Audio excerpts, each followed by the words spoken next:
Here's another money moment from the Income for Life show with Matt Nelson and Nick Schilling.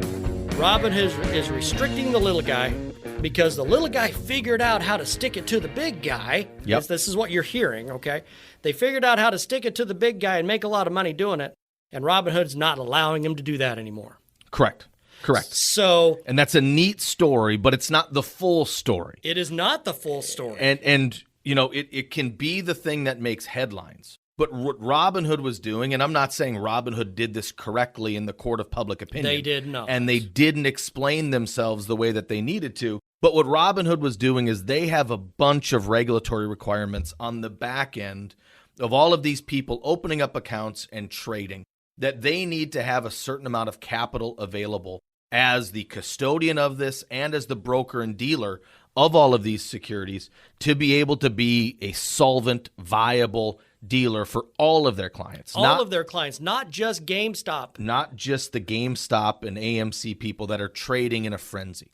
So the amount of clients that opened up new accounts and the amount of money that flowed into these highly appreciating assets caused the capital requirements of a brokerage firm like Robinhood or anyone else that was dealing with it to skyrocket. And they needed to stop some of the frantic buying, to stop the appreciation so that they could meet the capital requirements that they had to protect all of their clients and their business in general. So they did not, and it's important for anybody that's listening right now, Robinhood putting a cap or putting a restriction, whatever word you want to call it, Yep. right? Robinhood doing what they did. Yes.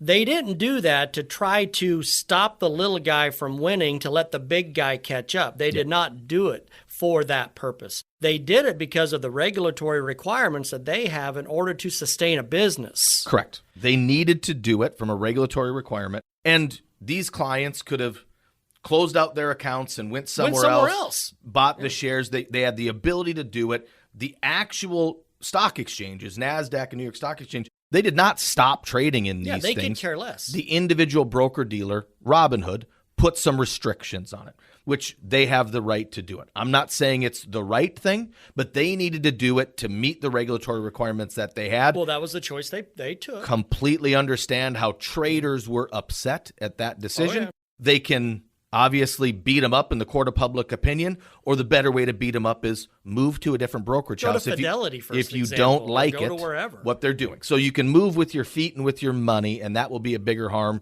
than just beating them up with a few headlines. But in the end, it was a kind of a neat phenomena that happened here with a bunch of retail investors being able to coordinate and communicate with access to the stock market through an entity like a Robinhood to be able to do something like this. That's another money moment from the Income for Life show. And don't forget to subscribe to the show on your favorite podcast app.